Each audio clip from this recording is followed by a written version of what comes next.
You're Fired, a short story by R.E.Langille. You're fired!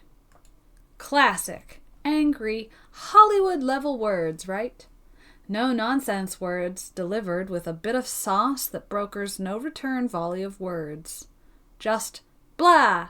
Shouted out and enforced in two simple words with the right tone. But that's not what I got. I wish I had. It would have been more final, more full stop and less ambiguous. But in today's PC world, the words "you're fired" are dressed up and delivered so softly that you can blink and miss the content completely. We think the company isn't the right fit for you. That's how Melanie Porter delivered her opening line to me as I sat nervously twirling my hair in her pleather chair. I gaped like a fish who didn't know that the food was actually his own poop and tried to swallow it. She had to continue, to painfully spell it out in roundabout ways. After the third placating line, "You know the ones, it's us, not you, it's a directional conflict, a money issue, blah, blah, blah," I cut her off, my voice several octaves above its usual. "You're firing me?" Her eyes bulged. The dreaded word had been spoken. I'd dropped it into this pathetic conversation that she wasn't ready for. It was her turn to flounder, but the end result was the same. I was indeed fired. Reason unknown.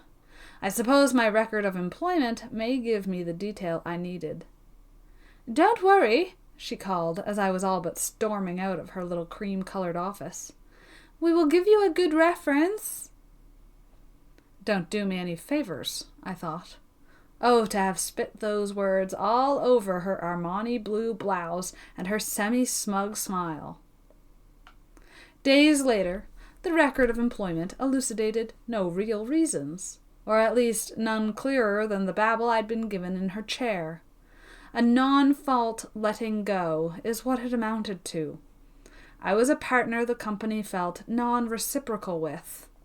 Please, what does that even mean? I entered paperwork from the 1980s into a computer, a glorified scanner of documents that were hand-typed and requiring automation. How do you become a non-conformer doing that job? But I always was a non-conformist. I made people uncomfortable no matter where I went. Not in the creepy axe murderer way. I've just always been different.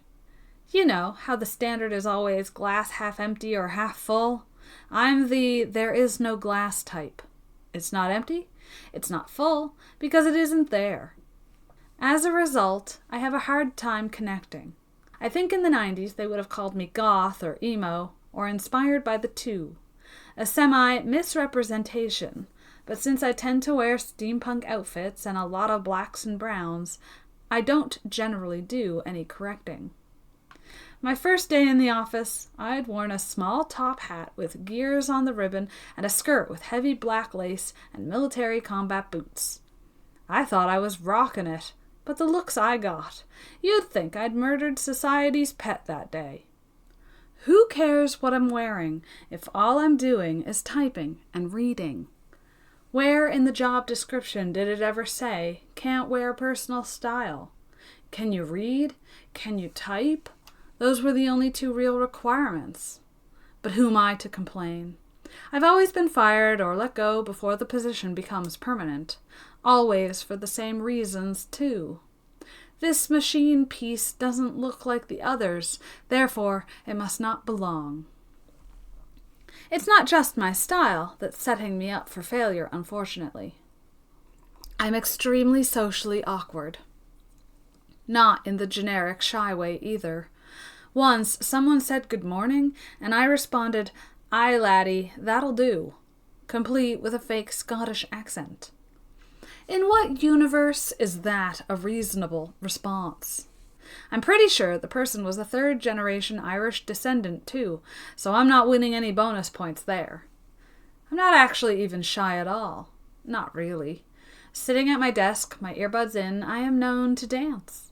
I've never insulted anyone's eardrums with off-key singing, but I've definitely offended some eyeballs with my pathetic excuse for dancing. I can't help it. When the music moves you, it moves you. But still, it never impeded my work or my output, so it still doesn't really fit into a firing scenario. What I need to find is the job that doesn't care if I'm the weird cog in its matrix. Someone looks over at my chair and inevitably asks the boss, "Who's that?" And the boss responds with a shrug and just replies that as long as I'm getting the work done, they don't care. I yawn, stretch, and shrug myself into some ripped jeans and a white blouse. I pair this with my brown vest and head outside. I need to find a new job. Renew the cycle. Hired, fired, hired, fired. Most people take my resume while giving me dubious looks. Occasionally, someone haltingly compliments my unique style. My mother meets me for lunch in a cafe. She wants to make sure this isn't the firing that broke the presumably fragile mental state of her daughter. Cue the eye-rolling, but I love her anyway. She repeats the same mantra she always does. Why not dress down, wear something business casual when at work, and go back to my own style when off the clock? I refuse to conform. My breasts aren't flopping all over the place like Melanie's did in that Armani blouse. My thighs aren't peeking out and playing peekaboo with my coworkers like the standardized pencil skirts with their high-riding slits. If anything, I'm one of the most professionally dressed women I've seen in the office. This rubs my mother the wrong way every time, and she adjusts her own pencil skirt and blouse as she sits across from me. The world has decided that my style fits firmly in the cosplay section. Recreation only section. Do not pass go. Do not collect $100. After lunch, I return to my studio apartment with the exposed brick walls. I know. So original, right? Every Hollywood studio apartment ever. That's what this place looks like. Of course, my touches are everywhere.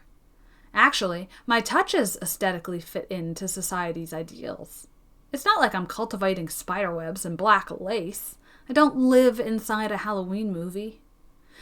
Nope, my apartment is flooded with natural light and greenery. I love plants. I probably have the best air inside this apartment, and no knickknacks. That's just clutter in my opinion, but I do have stacks and stacks of books. Some are on actual shelves, and the rest are stacked in piles. It looks sort of like a library in the middle of a reshelving remodel. My books are the only reason I try to have office work and don't return to the barista job that I barely afforded rent on. My obsession requires a larger paycheck. But I won't sell my soul completely. There has to be somewhere that doesn't care that I'm flamboyant or out there. Society's word, not mine. I don't see what's so weird about a three-piece suit or a fedora paired with a flared skirt. Why is good style considered cosplay and the basic black slacks and button-down shirts in various colors considered reasonable? At least I'm interesting to look at. Maybe the fact that I'm no good talking is the real trouble and the clothing is used as a visual clue. The same way poisonous frogs are identified. I'd been fired from one job, the one before this one, because I'd made one too many verbal faux pas. Again, not axe murderer or rape culture vibes, just super awkward and off-putting. At least, that's what the manager had said. No one liked me, and that work environment was team-based. People felt uncomfortable approaching me. When I was a barista, I don't remember being so called out for these small inequities. Perhaps some of the trouble is that I'm uncomfortable in the office environment.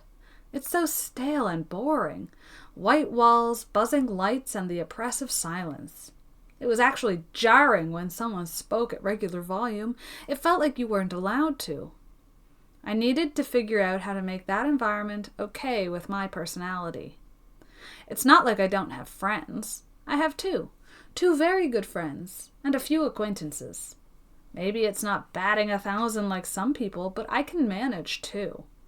More than 2, and my mind begins to feel cluttered and wild. Too many calls and invites and things to remember. 9 times out of 10, I want to be alone with my plants and my books. That's the real problem. I'm too okay with who I am. I'm fine in my steampunk genre of clothing. I'm super happy to have only 2 friends and all my books and plants. I'm not rude to the world around me, I'm just not open to it either. I'm not conforming on just about every level society has imposed upon us. I'm supposed to want to fit in, chase down that endless social circle, and be totally unhappy alone. When the reality is so different, it's no wonder I keep being fired. And I should be more upset that I'm fired. I was at first. I thought I'd managed to find a leave-me-alone-to-work job that would fit. Society knocked, though, and I had to go. There's no room for nonconformists, even in jobs where the nonconformity is truly a non-issue. People can always see you, and that's the trouble. They don't like what they see when they see me. I represent a peace and confidence that can't be understood, especially since the confidence doesn't run to my mouth. It stops just short of there, and so I appear to be a contradiction. The phone rings 4 days into my unemployment. I answer, and like a baby don't even say hello. Just connect the line like the social idiot that I am. A silence ensues, and finally the thin voice on the other end asks into the ether if I am there. I confirm that I am with a nod at first, before sending out a shaky apology. It's a job interview at another company doing data entry. I am overqualified, but no one has applied.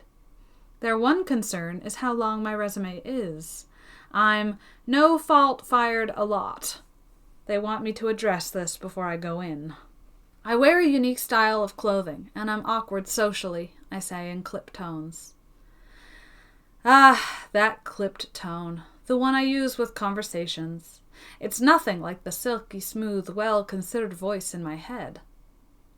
You'll see that for yourself in person. I finish semi-rudely. I feel annoyed. Do other frequent fireds have to defend their clothing style? 2 days later, I sit in the cookie-cutter waiting room. Another office, another hire. More eyes of various colors staring at my steampunk meets pirate getup. How long will this job last? I can see the question in the eyes of my trainer as she comes around the corner. She smiles brightly as she walks up to me. Not hard to find you, at least. She smiles and smooths her vertical-lined blouse. The end. This has been the reading of You're Fired by R.E.Langille.